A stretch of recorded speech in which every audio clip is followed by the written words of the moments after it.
pasamos al tema de predicción, prevención y tratamiento de drenaje ácido. Entonces, respecto a la predicción de generación de drenaje ácido, hay varias pruebas que nos permiten de predecir la calidad de agua que se va a formar a partir de ciertas rocas extraídas del yacimiento, y entonces de predecir cómo se van a comportar los botaderos y balsas de relaves respecto a la química del agua. Hay varias tipos de pruebas químicas que se pueden realizar a ese efecto. Hay, por un lado, pruebas estáticas, que pueden ser las cuentas de ácido y base, o ABA. Hay las pruebas de generación netas de ácido. También se pueden construir celdas in situ en la mina. Se pueden hacer pruebas cinéticas y también instalar columnas de liquidación. Respecto a la prevención y tratamiento, hay las opciones de separar los metales generadores de acidez de otros materiales, de encapsularlas o impermeabilizar esos materiales, y también técnicas de gestión de aguas, por ejemplo, desvíos, inundación de material reactivo o sellado de galerías, siempre para evitar la formación de drenaje ácido. Y hay técnicas de tratamiento de agua activo, por ejemplo, adición de cal y sedimentación de precipitados, o tratamientos pasivos, por ejemplo, trenes de calizas y humedales, que también vamos a ver más adelante. Respecto a las metodologías de predicción de generación de aguas ácidas, una de las principales impactos es la generación de aguas ácidas que resulta de la reacción de minerales sulfuros, especialmente la pirita y la cocopirita, con el agua y el oxígeno en el aire. Este proceso ya hemos visto en la parte de impactos. Y la generación de agua ácida no depende solamente de la presencia de minerales que pueden generar ácido, pero también de la presencia de minerales que pueden neutralizar el ácido, por ejemplo las calizas. Entonces hay que establecer el balance entre los minerales ácidos y los minerales alcalinos para ver el potencial real de la roca a producir acidez. Las reacciones químicas involucradas en la generación de aguas ácidas son complejas y es aconsejable realizar pruebas sobre la roca durante la fase de investigación en la prefactibilidad para averiguar la existencia y posible alcance del problema de aguas ácidas. Y en los estudios de impacto ambiental es normalmente un requerimiento realizar investigaciones respecto al potencial de generación de aguas ácidas. Entonces tenemos varias pruebas típicas para determinar el potencial de generar ácido. Hay una serie de técnicas de predicción que van desde las más simples a las más complejas, que se pueden utilizar para determinar la reactividad de los materiales y la probable composición de los lixiviados. Muchas de estas pruebas son complementarias y se recomienda por lo menos usar dos de ellas para obtener la suficiente confianza en la predicción. Los métodos estáticos incluyen pruebas de laboratorio sobre material finamente pulverizado e incluyen el estudio mineralógico, análisis de la matriz de la roca, evaluación ácido-base o ABA y la generación neta de ácido o NaG. La ventaja de estos ensayos es que son relativamente baratos y fáciles de ejecutar, especialmente en comparación con los ensayos cinéticos. En consecuencia, esos ensayos, especialmente el acid-base accounting, son los que más se aplican. Sin embargo, los resultados se deben tratar solamente como indicadores que deben de ser evaluados en relación con otros datos geoquímicos y mineralógicos para no dar lugar a graves errores de interpretación. Un elemento importante en las zonas áridas es la falta de lluvia y escorrentía, especialmente en zonas desérticas encontradas al sur de Perú y en el norte de Chile. Y en esas zonas, entonces, aunque la roca puede tener el potencial de generar ácido, la ausencia de lluvia significa que en la práctica no hay generación de aguas ácidas, o si la hay, el área de influencia de impacto es muy limitado y puede ser controlado con la realización de canales de contención. Entonces, en este caso, aunque las pruebas de generación de ácido nos predicen una generación de ácido, si en realidad en el campo no hay fuentes de agua suficientes y lluvias suficientes, entonces la generación de ácido sería mucho menor de lo que predicen estas pruebas, y eso también hay que tomarlo en cuenta para no implementar medidas de prevención excesivas que son demasiado costosos y que realmente no son necesarios porque no se producen los impactos. Pero hay otras situaciones donde se subestima el potencial de generar ácido y entonces sí que sería muy dañino subestimar la generación de acidez a partir de la roca, porque esto entonces nos puede aportar unos costes muy elevados para el tratamiento de las aguas que se están generando. Respecto a las pruebas cinéticas, incluyen ensayos en columna o pruebas de lixiviación en pila, en los que el tamaño de las partículas de ensayo se acerca más a los reales y se simula la percolación de agua a través del material para evaluar la influencia de la infiltración de agua de lluvia sobre la roca. En la industria minera se usan diferentes ensayos para caracterizar la reacción de los desechos en respuesta al contacto con el agua. Hay ensayos que incluyen el protocolo de lixiviación y precipitación sintética, que se ha desarrollado por la EPA de Estados Unidos, y el ensayo está diseñado para evaluar la potencial movilidad de los metales y metaloides en los desechos mineros sujetos a la infiltración de aguas de lluvia. Estos datos también pueden proveer indicaciones sobre el riesgo atmosférico asociado al almacenamiento permanente de los desechos.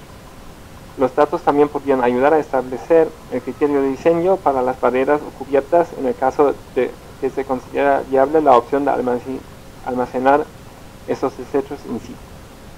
Para identificar el riesgo de almacenar materiales potencialmente tóxicos, se puede utilizar la prueba de extracción en base fisiológica, que mide la carga de contaminantes con la posibilidad de ser bioasimilada por seres humanos o animales como consecuencia de la ingesta de desechos mineros metalíferos de suelo o de polvo. Esta prueba es ampliamente usada por las agencias reguladoras para evaluar los riesgos ecotoxicológicos y son de mayor relevancia que los valores de concentraciones totales para desarrollar estrategias de manejo de remediación de los desechos mineros. Existen numerosos estudios que se realizaron para predecir la generación de aguas ácidas. Muchos de ellos son accesibles vía web y pueden dar una organización adecuada por la gestión de los estériles generados de drenaje ácido. Destacan entre ellos un estudio de Bennett et al. De 2000, en el que se describen los ensayos de un modo resumido, así como casos de estudio y una discusión sobre la influencia de diversos factores, la oxidación de oxígeno, por ejemplo, el tamaño de las partículas que se usan en la prueba, la temperatura, etc. También la guía GARD de drenaje ácido de roca contiene información exhaustiva y actualizada sobre todos los aspectos de drenaje ácido de mina. Y esta guía la vamos a presentar luego en la sección de bibliografía. Entonces, como pruebas tenemos primero las pruebas simples estáticas, que puede ser la evaluación ácido-base o acid-base counting, que tarda más o menos una semana y nos indica el potencial de generar ácido a partir de la roca. Otra prueba es la de generación neta de ácido, que también dura una semana y nos indica la generación y neutralización de ácido en la roca. En las pruebas cinéticas simples constan las celdas de roca en el sitio, que tardan más o menos 3 a 6 meses, y se establecen celdas con roca a probar expuestas a la intemperie, por ejemplo en el ámbito de la mina o también en otros sitios experimentales. Y se colecta el agua de precipitación que se filtra por la celda para medir los cambios de pH y sulfato y metales durante un periodo de varios meses. Entonces eso ya nos da una idea más realista de qué tipo de reacciones van a tener lugar in situ en la mina cuando se exponen las rocas excavadas a la intemperie. Y también puede haber columnas de roca en laboratorio que son similares a las celdas en terreno, pero son columnas más pequeñas de roca y se infiltra agua de pH conocido para medir luego el pH y la composición del agua después de percolar por la columna. Entonces son ensayos de un tamaño y una escala reducida, que entonces a lo mejor no son tan representativos respecto al tamaño de partícula original, pero es más fácil de realizar varias pruebas a la vez por ejemplo, usando varios tipos de roca de varios lugares en el yacimiento para evaluar de cómo se comportan varias fracciones de la roca extraída. También se puede evaluar la mineralogía de las rocas y hacer pruebas mineralógicas en laboratorio que a menudo tardan entre 2 y 4 semanas. Y entonces al analizar la composición de minerales de las rocas, también se puede hacer una predicción de cómo se comportan esas rocas luego al estar expuestas a la intemperie. Vamos a ver un poco más en detalle la técnica de evaluación ácido-base o acid-base counting ABA. Entonces, esa técnica implica 4 mediciones que hay que hacer. Primero, se mide el pH de la pasta, entonces se tritura la roca a un tamaño fino y se añade agua y se mide el pH de esta muestra, y eso ya da una idea de si se trata de un material ácido o un material alcalino. Luego se mide la efervescencia o el fizz rate añadiendo ácido clorhídrico a la roca, y entonces según la intensidad de la producción de burbujas ya se puede estimar si esta muestra tiene una fracción importante de carbonatos o si no los tiene. Eso ya nos da una idea de que si la roca tiene un potencial de neutralización de acidez o no. Y también eso sirve para determinar la concentración del clorhídrico que se usa en el siguiente paso, que es el potencial de neutralización, donde se añade una cantidad conocida de ácido clorhídrico a una cantidad conocida de roca, y se añade primero ácido en exceso para neutralizar, para disolver todas las rocas alcalinas, y luego se hace una titración con una base para ver cuánto ácido se ha consumido y entonces cuánto mineral neutralizante estaba presente en la muestra. Y luego, aparte del potencial de neutralización, se mide el potencial total de generación de ácido, que se mide a partir del contenido total de sulfuro en la muestra de roca. Entonces, en esta prueba se considera que todo el sulfuro de la roca se va a reaccionar con el agua y va a formar ácido. Y entonces se hace la cuenta, se resta el potencial de generación de ácido del potencial de neutralización y se ve entonces si es un número positivo o negativo para ver si la muestra es susceptible a generar ácido o si las minerales neutralizantes son mayores que los minerales ácidos de la muestra. Entonces aquí, por ejemplo, en este gráfico vemos los análisis de acid-base accounting que toda una columna estratigráfica en una mina de carbón, donde primero a la derecha vemos el pH de la pasta que se ha medido y donde vemos que puede variar de un pH por debajo de 4 hasta un pH de casi 8, y vemos así aquí la deficiencia o el exceso en carbonato cálcico o equivalentes de carbonato cálcico, y entonces podemos ver que, por ejemplo, en superficie tenemos unas rocas bastante ácidas que tienen una deficiencia fuerte en carbonato cálcico. Luego hay algunos estratos que tienen un exceso, que entonces son más bien neutralizantes, y luego más estratos hacia abajo donde aumenta mucho la deficiencia en carbonato cálcico, entonces aumenta mucho la acidez o el potencial de generar acidez de esta roca. Y podemos ver también que esto correlaciona bastante bien con el pH de pasta de las muestras. Sin embargo, hay que tener cuidado porque el pH en sí solo no tiene mucho significativo, porque puede ser también que sea una roca ácida pero con una disolución bastante lenta, donde entonces el pH de la pasta es alcalino, pero luego la roca tiene, sin embargo, bastante potencial de generar ácido. Y entonces vemos aquí, entonces en esta columna estratigráfica, muchos horizontes que son susceptibles a generar acidez, pero algunos horizontes que tienen una capacidad neutralizante bastante alto, y entonces eso nos permite, si se confirma esta tendencia en otras pruebas, de manejar esos materiales por separado, y de entonces o bien depositar los materiales ácidos en un sitio y los alcalinos en otro, o hasta aprovechar los materiales que tienen más capacidad neutralizadora para co-depositarlo con los materiales más ácidos, y así obtener una mezcla de rocas donde el potencial de generar ácidos en global es menor, o hay capacidad suficiente para no utilizar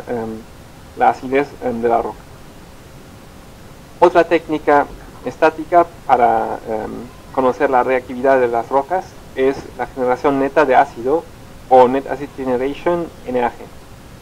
Entonces, hay primero una prueba estática donde se añade peróxido al 15% a la muestra, y entonces se añade para oxidar todos los sulfuros de la muestra.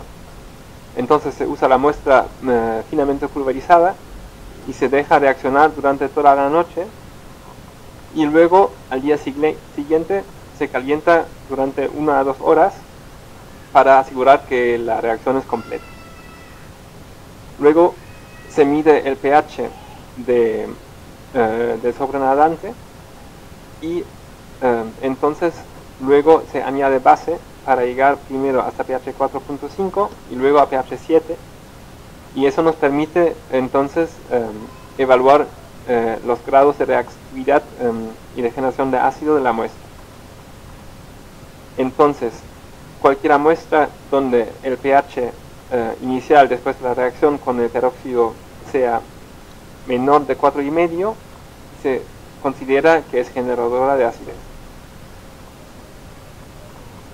Hay un refinamiento potencial de esa técnica que la transforma en una prueba cinética, en la que se mide también la evolución del pH durante la reacción con peróxido, y entonces se añade el peróxido a la muestra y se añade un medidor de pH al vaso de reacción, y se mide durante toda la noche cómo va bajando el pH. Y esta evolución nos permite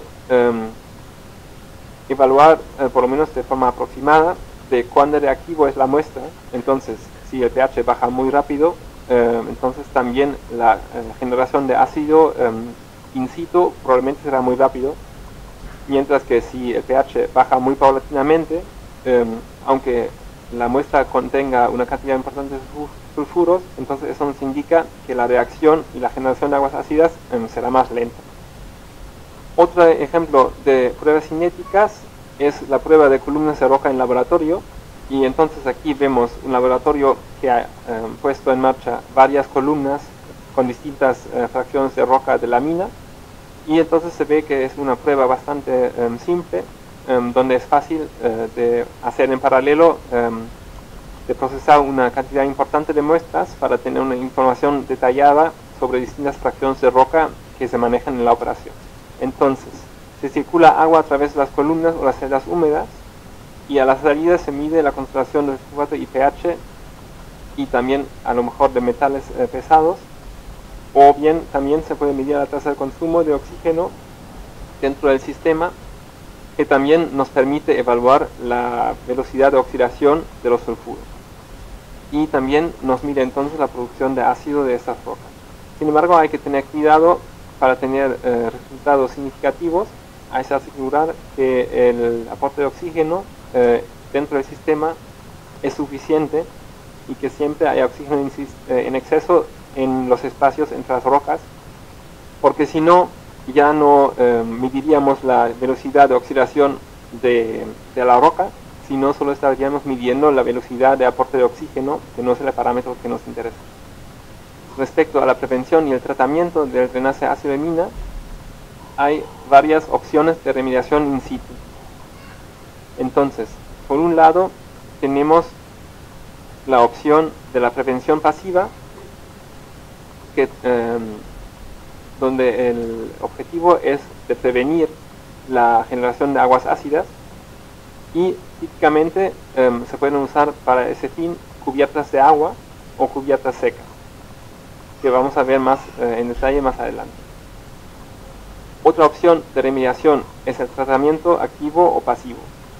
Entonces, las acciones preventivas tienen el objetivo de separar la roca reactiva del agua, del aire o de ambos, para que las reacciones químicas de generación de aguas ácidas no ocurran. En zonas húmedas es difícil lograr la separación de grandes masas de roca expuestas en las minas, pero en zonas áridas, con un poco de planificación, se puede desviar la escorrentía superficial alrededor de las zonas de explotación y las escombreras, o protegerlos con cubiertas especialmente diseñadas para ello.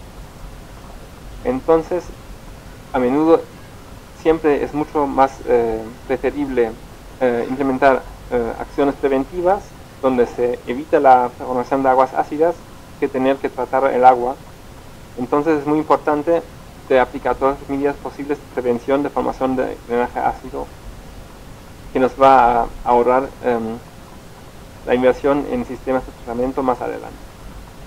Vamos a ver la definición de remediación pasiva del consorcio Pyramid.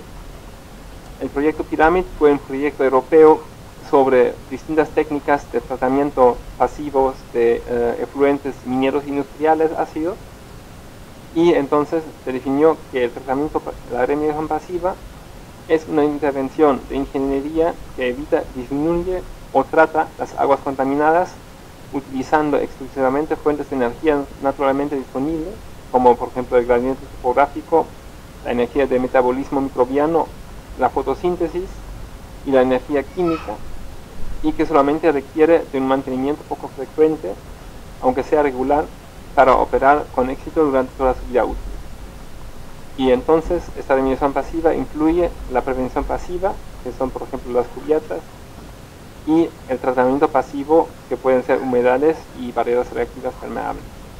Y como hemos dicho, más vale prevenir que curar, y entonces la prevención del drenaje ácido es preferible al tratamiento, y es también factible en casos de escombreras, balsas, de retención, etc. Y se realiza por la instalación de cubiertas secas o de agua que previenen el contacto entre los sulfuros, el oxígeno y el agua.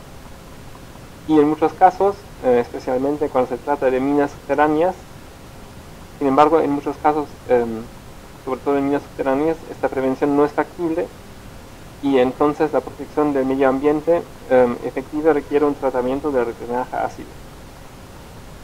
Entonces, tenemos varias opciones. Por un lado, evitar. Entonces, con una exploración y planificación adecuada, se puede evitar de extraer cuerpos de roca muy reactivos, cuyos costes de tratamiento de posterior no serían económicamente rentables. También hay la opción de reexplotación, y en muchos casos puede ser rentable volver a explotar minas abandonadas. Entonces se puede extraer mineral adicional o reprocesar relaves con métodos más eficientes de recuperación. Esos trabajos se pueden aprovechar para reubicar o cubrir residuos generadores de drenaje ácido de mina, y entonces hay un beneficio doble. Por un lado, se extraen minerales comercializables, y por otro lado, por el proceso de extracción también se procesa el residuo, y por un lado ya queda con menos contaminantes, con menos metales dentro del residuo, y también si luego este residuo se deposita de forma más adecuada, entonces el impacto del residuo será mucho menor, y aparte hemos obtenido un beneficio económico. Otra opción es el manejo selectivo, donde hay varias opciones. Se pueden separar los materiales generadores de drenaje ácido de los materiales inertes y depositarlos en vertederos distintos. Entonces solo hace falta un volumen menor de vertedero protegido, donde podemos, por ejemplo, o bien evitar la formación de drenaje ácido, o bien interceptar estos flujos y tratarlos, y habrá otros vertederos más grandes que no producen aguas ácidas, y que por lo tanto necesitan medidas de protección mucho menores y menos costosas. Otra opción es el encapsulado, la deposición por capas, también la mezcla de residuos ácidos y alcalinos para neutralizar el potencial de generar drenaje ácido de mina, O también se pueden mezclar residuos gruesos, que son los escombros, con los finos, que son los lodos, para reducir el flujo de agua y oxígeno a través de los residuos y también reducir la potencial de reducción de esos residuos. Otra opción son aditivos y enmiendas, donde las opciones incluyen la pacificación de los sulfuros para cubrirlos de una capa inerte. Esas técnicas aún están en fase de prueba. Otra opción es la adición de materiales alcalinos para compensar la acidez de los residuos, y posibles materiales alcalinos incluyen cal viva, cenizas volantes, escorias alcalinas, restos del procesamiento de papel, etc. Sin embargo, hay que asegurar que estos materiales no liberen a su vez contaminantes. Por ejemplo, puede haber cenizas volantes o restos de las fábricas de papel que por un lado tienen una alcalinidad elevada, pero que también pueden contener contaminantes, metales pesados, etcétera, que luego nos imposibilitan el uso para este tipo de tratamiento. Por otro lado, se pueden usar materia orgánica para consumir oxígeno y entonces promover la precipitación de metales como sulfuros en los residuos. Sin embargo, si creamos condiciones reductoras, también se pueden dar reacciones no deseadas. Por ejemplo, se pueden disolver hidróxidos de hierro o manganeso, etc.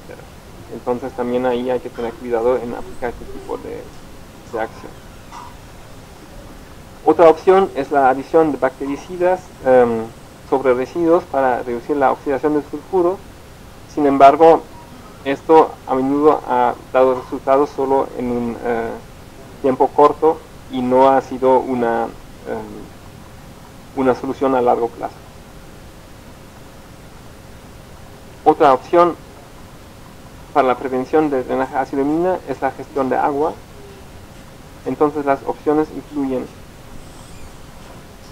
el desvío de aguas externas o el desagüe de las labores mineras para evitar el contacto del agua con la roca generadora de drenaje ácido de mina. Entonces, si desviamos los cauces para que no contacten con las escombreras o no entren en las labores mineras, vamos a reducir mucho el agua que se puede contaminar en contacto con la roca. Otra opción también es de desviar flujos de agua dentro de túneles mineros para que el agua no entre en sectores donde la roca es más reactiva, sino que drene por otros túneles que tienen las paredes más inertes. Otra opción es inundar las labores para reducir el contacto con oxígeno. En el caso de la roca expuesta en minería a cielo abierto en minas subterráneas, ubicados por debajo del nivel freático, la inundación de la mina reduce la acción del oxígeno en el aire y así la generación de ácido, pero nunca lo va a hacer de manera completa debido a la presencia de oxígeno disuelto en el agua. Entonces, en la inundación vamos a reducir el aporte de oxígeno a la roca, pero todavía, dado que siempre se puede haber oxígeno disuelto en el agua, puede haber todavía un aporte pequeño de oxígeno a la roca. Sin embargo, a menudo esto nos disminuye bastante la tasa de formación de ácido. Otra opción es el sellado de galerías subterráneas para reducir el movimiento de aguas contaminadas o el ingreso de aguas limpias a la mina.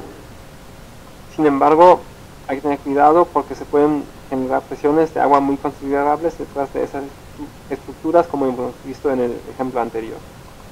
Y entonces hay que diseñar y construir estos tapones con mucho cuidado para evitar roturas catastróficas.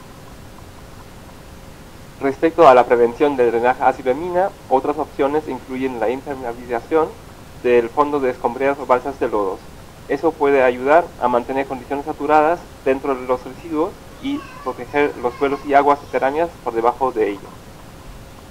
Entonces, eso consiste en construir una capa impermeable debajo de los residuos antes de, en el sitio donde se va a emplazar el residuo, antes de depositarlo, y por lo tanto el residuo se va a saturar con agua y eso impide que el oxígeno del aire llegue directamente a los residuos.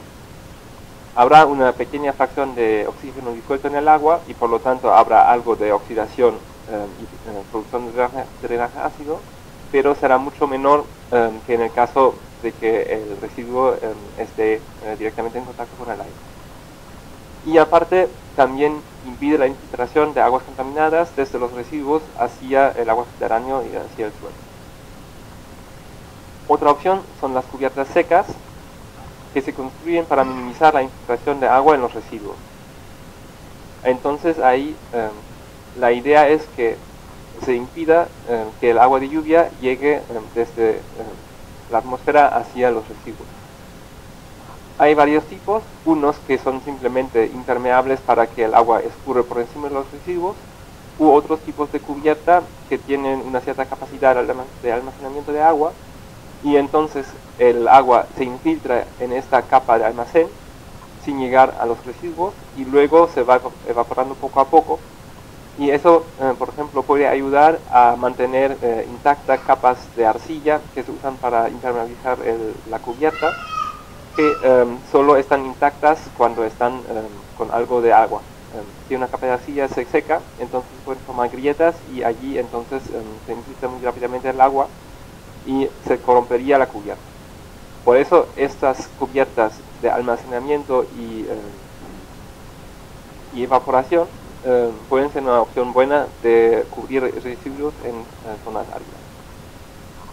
Otra opción son las cubiertas húmedas, que reducen el acceso de oxígeno a los residuos para ralentizar la oxidación, pero en este caso hay que mantener una capa de agua por encima de los residuos constantemente, y eso en zonas áridas causa una evaporación muy importante.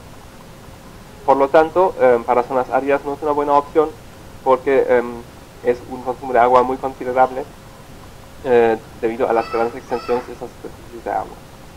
Sin embargo, en zonas húmedas pueden ser una muy buena opción para ralentizar la oxidación de residuos, dado que en el agua la difusión de oxígeno hacia los residuos es muy lenta, y entonces si tenemos por ejemplo una capa de agua de 1 metro o más, entonces ya la oxidación de residuos está muy reducida, pero como hemos dicho, eso solo para zonas húmedas.